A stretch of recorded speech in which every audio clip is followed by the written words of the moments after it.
जय गुरुदेव, जय गायत्री माता। प्रज्ञा उपनिषद 3।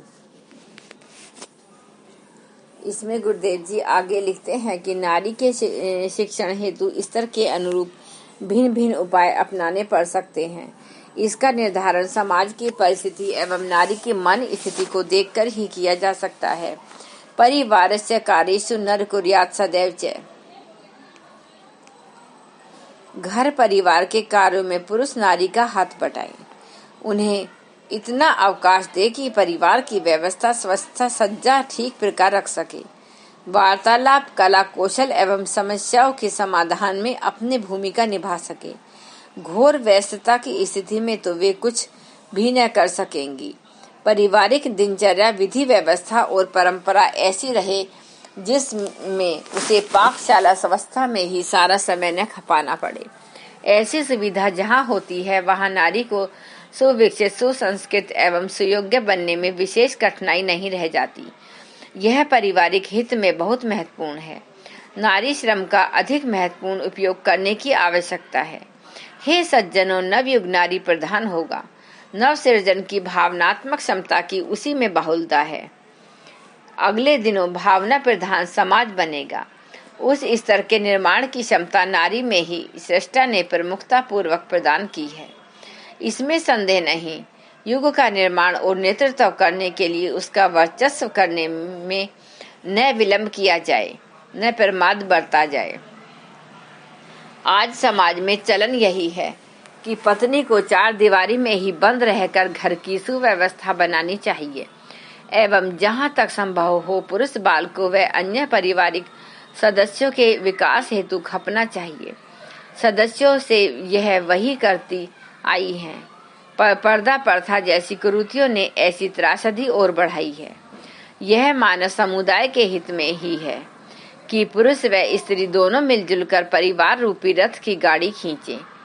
नारी को इतना समय मिलना चाहिए कि वह परिवार की सुसंस्कारिता सुव्यवस्था बनाए रखने के अतिरिक्त स्वयं को सर्वांगीणपूर्ण प्रगति के लिए समय निकाल सके। यह कदम पुरुष समुदाय की ओर से ही उठना चाहिए, क्योंकि इसमें नारी के साथ साथ उनका हित साधन भी होता है। विश्व संतुलन नारी के पक्ष में जा रहा है। अब कहीं कहीं नारी जागृति के स्वर मुखरित होने लगे हैं। जहां अवसर मिला है नारी स्वयं आगे आई है। वह परावलंबन की जंजीरें तोड़कर उसने प्रगतिशील भूमिका निभाई है। यह ऋषि कहते हैं कि आने वाला समय मूलतः भाव प्रधान होगा एवं उसका सुसंचालन नारी शक्ति करेगी।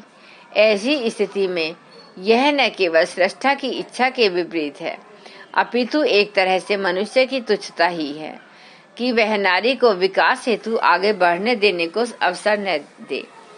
समाज लाने, नव निर्माण करने एवं मानव में देवत्व धरती पर स्वर्ग जैसी परिस्थितियों को उतारने के लिए नारी की शक्ति को निखारना, उसे प्रखर बनाना समय की एक महती आवश्यकता है।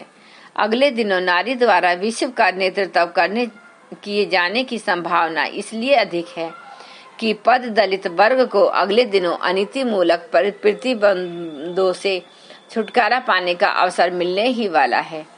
ऐसी दशा में वे अपने को सुविकसित एवं सुयोग्य बनाने का प्रयत्न करेंगी। फलस्वरूप प्रकृति का पूर्ण सहयोग भी उन्हें मिलेगा और विश्व के नव निर्माण में अपनी महत्वपूर्ण भूमिका संपादित करेंगी। महत्वपूर्ण उत्तरदायित्वों के निर्वाह में स्वस्थ शरीर, संतुलित मनोबल, अनुभव एवं कौशल अपेक्षित है। नारी को इस योग्य बनाने का अवसर मिलना आवश्यक है। ये सभी सुविधाएं जुटाने से ही नारी को प्राचीन काल की तरह समुन्नत स्तर तक पहुंचाया जा सकता है। सतयुग का वातावरण वापस लाने के लिए नारी को उपयुक्त भूमिका निभा सकने योग्य स्तर का बनाया जाना चाहिए। पिछले दिनों नारी को अनीति भरे प्रतिबंधों में जकड़कर नर ने ही उसे दुर्गतिग्रस्त किया है। उसी से आज भी वह उठ नहीं पा रही है तथा अर्धांगिनी की दुर्दशा से नर भी संकटों से घिरा है। उसका प्रायश्चित यही है कि दूने उत्साह से उसके उत्थान की व्यवस्था बनाई जाए। नारी में समुचित आलम्बन है। फिर भी समाज रूपी रण क्षेत्र में ऊंचा उठाने के लिए उसे कौशल अर्जन, स्वास्थ्य संवर्धन एवं पुरुष के सहयोग की आवश्यकता है।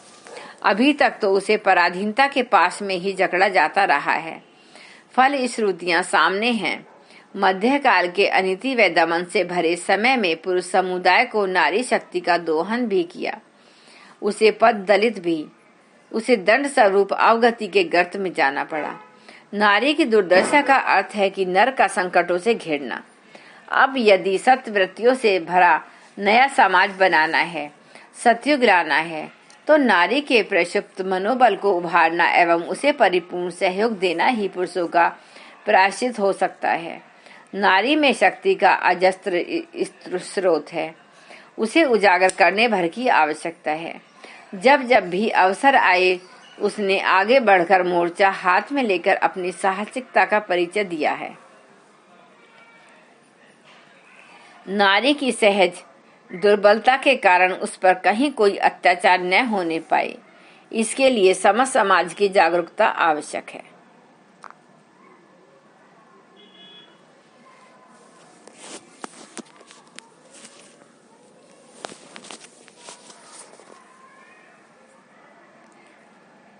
आगे गुरुदेव जी लिखते हैं कि आज गृहस्थ सत्र का चौथा दिन था। कुंभ परिवार में आए धर्म प्रेमियों में यह चर्चा फैली कि ऐसा उपयोगी सत्संग धौम्य ऋषि चला रहे हैं। जिसने सुना उसी का उत्साह बढ़ा और सब काम छोड़कर उस पुण्य प्रयोजन में सम्मिलित होने के लिए समय से पूर्व ही जा पहुंचे। आगे सुनने के लिए आप इसका अगला भाग अवश्य सुनिए।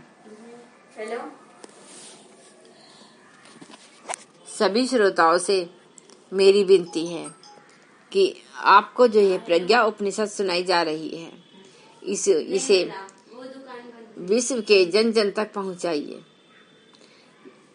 ऐसा कार्य करने से आपको बहुत अति लाभ मिलेगा, क्योंकि आप एक अच्छा कार्य, एक अच्छी चीज लोगों तक फैला रहे हैं, जिससे लोगों को ज्ञान प्राप्त होगा और गुरुदेव की कृपा आपके ऊपर बरसेगी।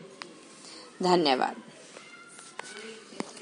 जय गुरुदेव, जय गायत्री माता। एक बार गायत्री मंत्र हमारे साथ साथ। ओम भूर्भुवः स्वः तत्सवितुर्वरेण्यं भर्गो देवस्य धीमहि धियो यो न प्रचोदयात्। जय गुरुदेव, जय गायत्री माता।